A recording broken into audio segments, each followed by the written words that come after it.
and welcome to another episode of the Achievers Power, where we bring to you real stories, real tips, expert insight on business growth, leadership, finances, marketing, and career growth, and many more, tailored for you to grow, to thrive, and to attain a higher level of success. My name is Victoria Showunmi, aka First Lady V. I am your host, and I am excited today, as always, anyway. So I am by myself today, and I'm going to be continue on a topic that we started the last episode. If you haven't seen the last episode, I will say quickly go now to refresh your memory. I started talking about creating wealth and growing your wealth, moving from a mindset of just working for somebody, just earning money and spending it, living paycheck to paycheck, being financially constrained that each month we are so concerned.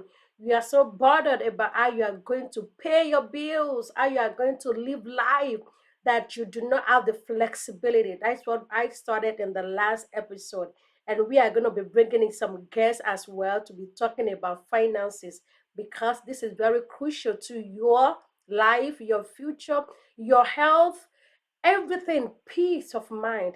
We're talking about finances. So today I am going to continue from that, and I'm going to be really talking about your path to financial freedom, your path to wealth.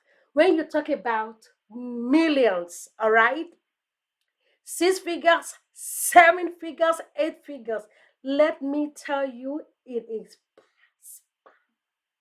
is possible, because sometimes you may be wondering, like, oh, can that ever be? And let me tell you, it is possible. And I'm going to be sharing a few things here with you to really let you know, open your mind to the possibility of it, of creating that wealth, that you yourself you can come to a place of living inheritance for the generation after you. So if I'm looking down, because I have a note here to just make sure I stay on track, and to make sure all the things I put down together for you, that I do not miss that. So today I'm not going to be talking about your work, your job.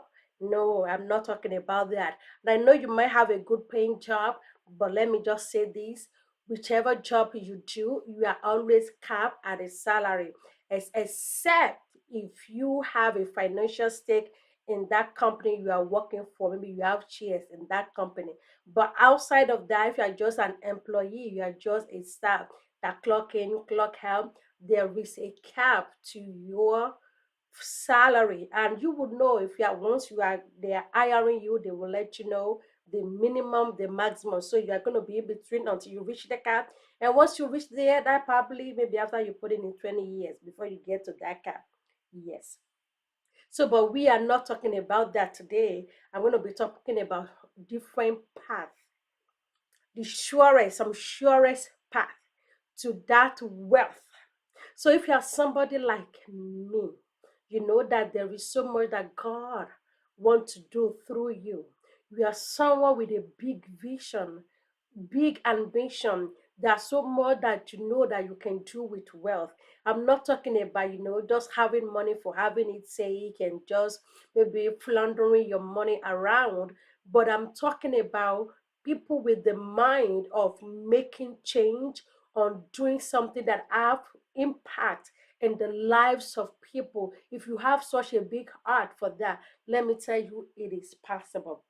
So here are a few pathways to wealth. So grab your note right now. Come, come, come, come, sisters. Come sit down. This is for you.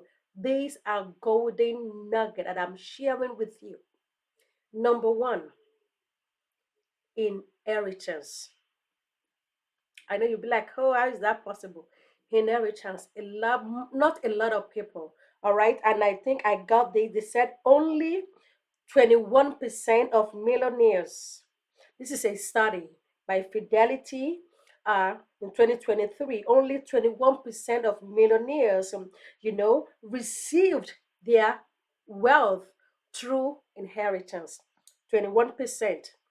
21%, right, of the millionaires you are looking at today, only 21% inherited their money. And probably you are one of them, or probably you know somebody that got their wealth through inheritance. It is happening. But for me, I'm a first generation immigrant coming into the United States over 20 years ago. And coming in, it was not easy. So, being that no money is transferred to me, all right?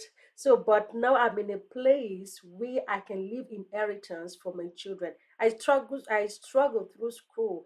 I took loans, okay? I don't have, when I'm here in the United States, when I came in, going to school, I can't even call home for them to send me money here because I know there is nothing there, right? So I took student loan to further my education, becoming a registered nurse, my master's, and all of that.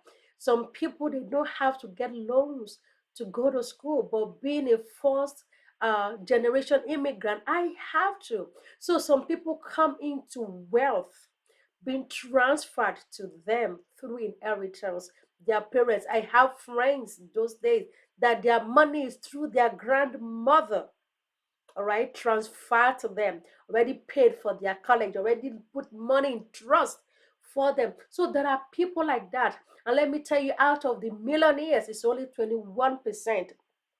Okay. And they said it's only about 16% of those that inherited over $100,000. So not everybody inherited over $100,000. So if you're one of those people, say hi here. And only 3% inherited more than $1 million. Unfortunately, I am not one of the 3 millions. I am not one of the 16%. And I am not one of the 21% that inherited money, wealth. I That path to wealth is not like valid for me because nothing. And probably you might be in the same boat as I am.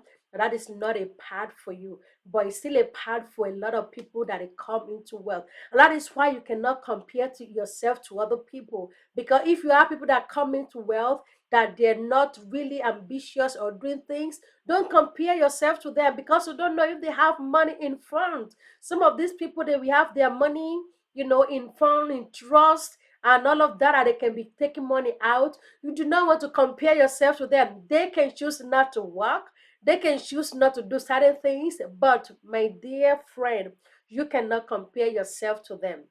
So that is one pathway to wealth. And I look at this, this lady, Alice Walton, that is the daughter of the founder of Walmart, Sam Walton.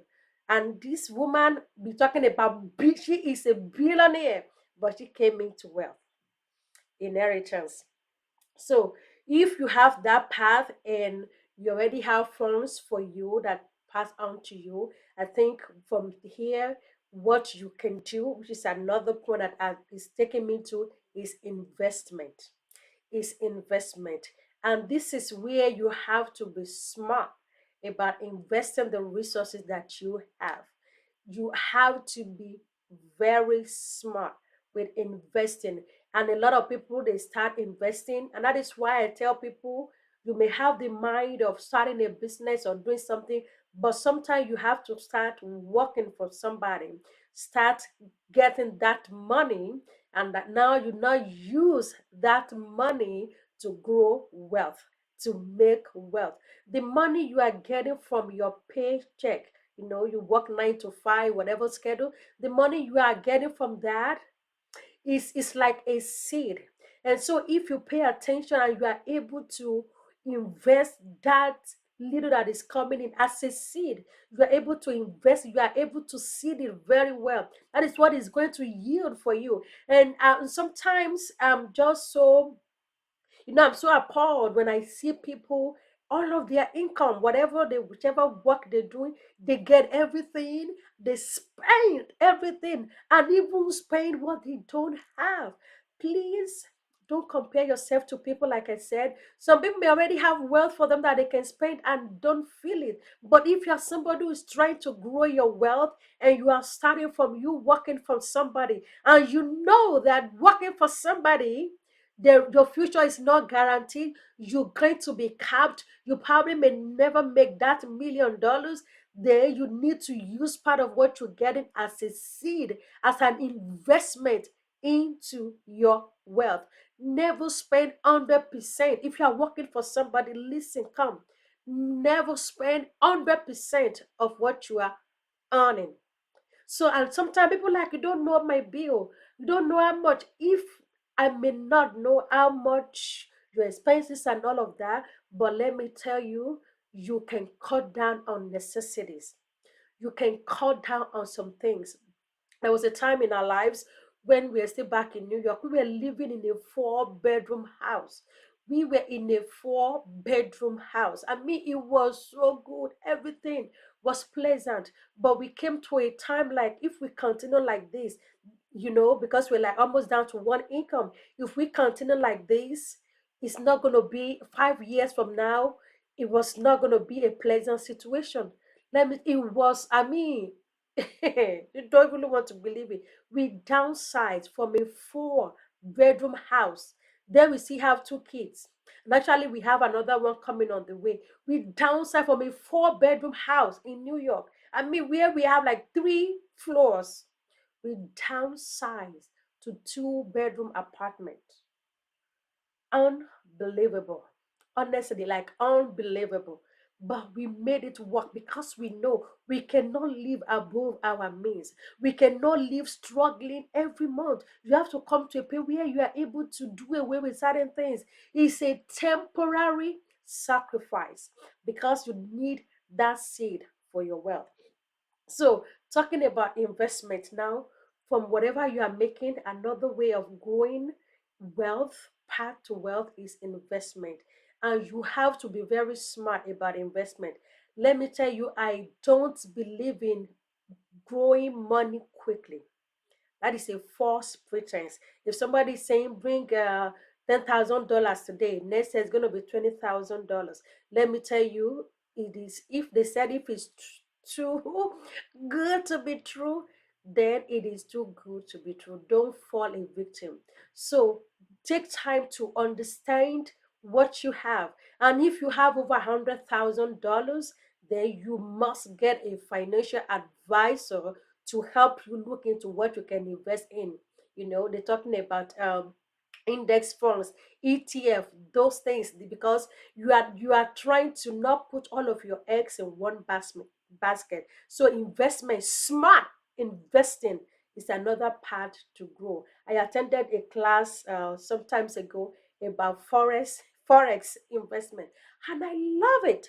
So sometimes you may need to equip yourself, to get understanding of these different investment and choose what works for you. The fact that it works for A may not necessarily mean that it's going to work for you as a B person, but put all the cards on the table, get knowledge. And last week I shared some books with you. Get knowledge and then make smart choices. Some choices come with risk. It is okay. That is why we're talking about smart investing, and you diversify. Never put all of your investment in one account. Diversify. Put them in different places. Like I said, if you have over $100,000, make sure you get somebody, a financial expert. Let them guide you with investing the money. All right. So, if you are not, another part of investment is real estate. Actually, I'm working with a lady now, and it's so so beautiful. And this is investment is actually two ladies. One of them is a physician, ER physician, and what they do is like pulling money from people. So if you have $50,000 to invest, all right, pull money together, and they build or buy a multi unit buildings. All right, multi-unit building, we call it investment. So it's not only your money, other people come into it, they do it very well. They now begin to, once everything is completed, they begin to lease out, and they lease for certain years, so maybe 3 years, maybe 5 years, after which they now sell the building. Meanwhile, through that time, you are getting money back because people are paying. And then when they now sell the apartment. Oh my God, huge. So that is one. Then I have another friend. She's doing something similar, but on a low scale. You don't have to bring in $50,000, but on a very, very low scale, maybe like 20,000, $30,000. So if any of those ring bell, if it's something you can do, inbox me. I will connect you. Inbox me. That we're talking about investment, making your money work for you. That's why we see people 5 years later, they are not working and they're living their life because return, the dividends are coming in. So investment, small investing into anything, trade, stocks, bonds, whatever, or do real estate. If you need more information, connect with me. And then the third path to going well, which I'm going to stop on today, is business. It is business. And when we talk about business, it's different from being self-employed. A lot of people think self-employed is business. It is, but it is something I call a side business. If you are only person working in your business and working on your business, that is self-employed. Because the thing is, when you can't work, that business is going to suffer. But if you are really in business where you have people working for you, you can step back. I remember last year I made about three major trips, weeks, and I was able to do that because I'm not self employed. Business was running. Even where I was, I have my laptop with me, able to process money, and every week I do payroll. So every week, as I'm sending invoices out, I am doing payroll as well. And I love that part when it comes to business. Each time I get to do payroll, I'm always grateful for that blessing of having a business that can take care of families. So I went, I did an international trip, I did a local trip with my family. I mean, and we enjoyed it like weeks away from business, and business was still growing. So that is business. Self-employed is like you cannot go on that business. No, you cannot, excuse me, that you cannot go on a vacation on a trip because you are working in and on your business. And you know when you are not there, then the business suffers. So, and when it comes into business now, no business is seeing a need, meeting a need, is providing answers, providing solutions. I think I read about a guy, or maybe I watched the show, I'm not sure. There are two people, two men that came together and they started this Zillow or Xylos.com. They started it because they were working in real estate, and they were, they go to different places to showcase houses and all of that. So they were trying to see how they can put all of the houses together where it can be like a one-stop shop where everybody can go in and they can see all the houses that are available. And they just create something. That insight came in, they created it, and let me tell you, before you know it, boom, that thing grows, and they sold it for millions. So we are talking about business. So look of think of something that you can do, a business that you can create that really can help, that can provide solutions. And later on, you may be able to grow yourself to multi-million dollar company, or another company can acquire it. And meanwhile, you just rest. So business, that is the third thing. And now I'm going to talk about three few things that is common to millionaires, people that want to grow wealth, people that want to become wealthy. Number one, you must be ambitious. This is not for the faint of heart. You must be ambitious. You must seek mentorship. We're talking about another level, guys. We're not talking about just simple dollars. Yeah. We're talking about you making six, seven figures. All right? It is possible. I remember when I made my first quarter million, I was like, is it? It is possible, but you need a mentor. Honestly, you cannot do it by yourself. Taking calculated risk. You must be willing because you have to sacrifice some things. Sometimes I remember I was sharing with somebody when my first business failed, but that didn't stop me, right? Be willing to take risk. Learning from your failure, managing your time effectively. And I talk about smart investment. And the last one is to really uh, making some smart financial decisions. Making some smart financial decisions in your way of trying to hold on to things. Some people they have to hold on to things. No, it's not going to work like that. You must be able to give to others. You must open your mind to learn from others. You must be willing to invest even into your own knowledge to know some things so that you can make wise decisions. So that is what I have for you in this episode, talking about your path to wealth, financial freedom, making that millions. It is possible. And before I end this, yes, I want to invite you to our sixth annual Achievers Ladies Conference. Oh my God, it is coming on April 26th. It is the last Saturday in this month. We're having it in house in Houston, and then we also having the virtual session. So if you are not local and you want to be part of it, we are going to be having it virtually as well. This is an event you want to be in. You want to be able to network with people. You want to hear information, right, from experts in the field. I'm telling you, when you come, your life will not remain the same again. You are going to hear some things that will be mind blowing. Your ears will be like, what? What am I hearing? Yes, it is possible. So mark your calendar, April 26th.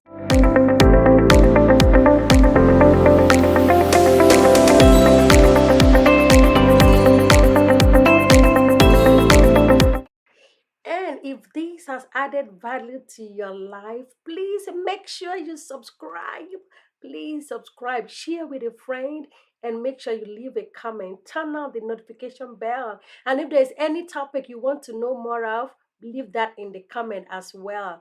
And if you want to be part, want more information about the real estate investment that I talked about, or you are trying to start a business, you need help with that, let us talk. Send a message to me. The information is below there. Till I see you again, this is Victoria Showunmi, aka First Lady V. Continue to thrive, and I see you achieving a high level of success. Bye for now.